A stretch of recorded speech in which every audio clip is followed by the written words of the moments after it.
Supreme কোর্টের নির্দেশে RG Kar medical কলেজে পুনর্বহালের কথা ঘোষণা হলেও এখনও পর্যন্ত জয়েনিং অর্ডার হাতে পেলেন না চিকিৎসক অনিকেত মাহাতো। দীর্ঘ প্রশাসনিক জটিলতায় তার নিয়োগ ঘিরে অনিশ্চয়তা কাটছে না।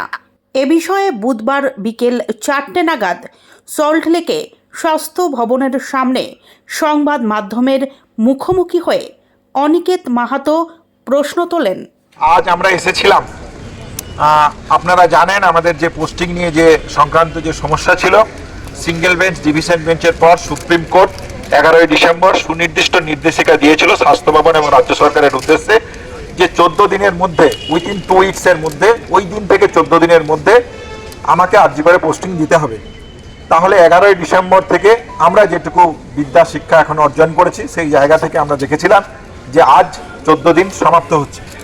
সেই জন্য আমরা স্বাস্থ্য ভবনের কাছে এসেছিলাম যে এখনো কেন পোস্টিং দিচ্ছে না, সুপ্রিম কোর্টের উপরে আর অন্য কোথাও যেতে হবে কিনা, এই নিয়ে তাদের প্রশাসনিক স্বাস্থ্য ভবনের কর্তৃপক্ষ যারা, তাদের সুনির্দিষ্ট কোনো মতামত আছে কিনা তা জানতে, এবং যদি তারা পোস্টিং দেন তাহলে সেই নিয়ে তাদের কি ভাবনা, এইটা জানতেই আজকে আমরা এসেছিলাম। তাহলে সুপ্রিম সিঙ্গেল বেঞ্চের রায়, ডিভিশন এবং সুপ্রিম কোর্টের যে রায়, সেই রায়ের জায়গা থেকে কথা পরিষ্কার যে রাজনৈতিক প্রতিহিংসার জায়গা থেকে এই কাজ করা হচ্ছে।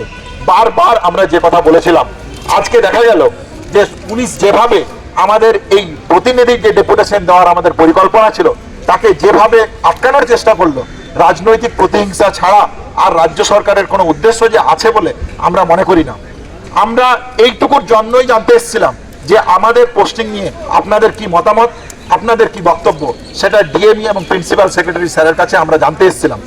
ডিএইচ স্যারের সাথে এখানকার যিনি অথরিটি ছিলেন, পুলিশ অফিসার ছিলেন, তিনি আমাদের ফোনে যোগাযোগ করে দেন। তিনি বলেন, তিনি প্রথমে একটা অদ্ভুত দাবি করেন, তিনি বলেন যে যোগাযোগ করতে হলে আপনারা ফোন করে অনুমতি চান। তাহলে এইভাবে যে স্বাস্থ্য ভবনটা রাখার কি প্রয়োজন? আমরা তো বাড়ি থেকেই ফোন করে যোগাযোগ করতে পারতাম। আমরা বলি যে আপনারা যোগাযোগ করুন, আমরা 3 জন মাত্র যাব, দেখা করব, আমাদের যে সুনির্দিষ্ট প্রশ্ন আছে কেন পোস্টিং দিচ্ছেন না সেই নিয়ে আমরা জেনে আমরা ফেরত আসবো। তারা এর জন্য একটা তীব্র বাতানুবাদের সৃষ্টি হয় এবং তাদের ডিএইচএস স্যারের সাথে ফোনে কথা বলিয়ে দেন। ডিএইচএস স্যারকে আমরা জিজ্ঞাসা করি যে 14 দিনের সময়সীমা যে পেরিয়ে গেছে এই সম্পর্কে আপনি কি কিছু জানেন? তিনি বলেন যে তোমরা ডিএমই স্যারের সাথে কথা বলো। আমরা যখন পুলিশ অফিসারকে জানাই যে আপনারা ডিএমই স্যারের সাথে যোগাযোগ করে দিন, তারা 3 জনকেও স্বাস্থ্য ভবনের মধ্যে যেতে বাধা দেন, প্রত্যাখ্যান করেন। আমরা মনে করি যে সরকার, যে রাজ্য প্রশাসন সুপ্রিম কোর্টের নির্দেশকে অমান্য করে, সুপ্রিম কোর্টের নির্দেশকে বলবৎ করতে মানতে চায় না, সেই রাজ্যে কতটুকু গণতান্ত্রিক পরিকাঠামো আছে এইটা সমস্ত সাধারণ মানুষের, শুভবুদ্ধি সম্পন্ন মানুষের ভেবে দেখার প্রয়োজন আছে। আমি আপনাদের কাছে ভাবার জন্য এই প্রশ্ন রাখছি।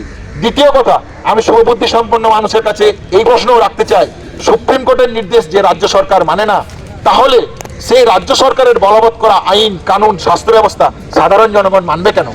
তাহলে একটা আইন ব্যবস্থা, গণতান্ত্রিক পরিকাঠামো যার উপর ভরসা করে একজন সাধারণ ডাক্তার, একজন চিকিৎসক, নার্সিং পড়ুয়া, সাধারণ মানুষ বেঁচে থাকে, তাদের বেঁচে থাকার শেষ অবলম্বনটুকু নষ্ট হয়ে যায় বলে মনে হয়।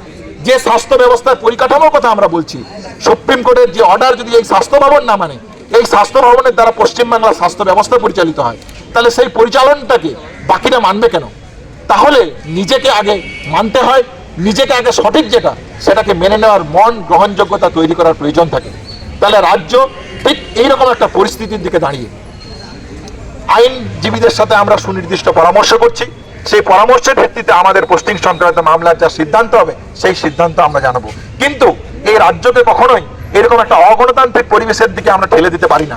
সেই জায়গা থেকে আমাদের পরবর্তী যে কর্মসূচি, পরবর্তী যে পরিকল্পনা, আমাদের পোস্টিং এবং অভয়ার ন্যায় বিচারকে কেন্দ্র করে আমরা আপনাদের কাছে আলোচনার পর সুনির্দিষ্টভাবে আমাদের মতামত, বক্তব্য রাখবো। ধন্যবাদ।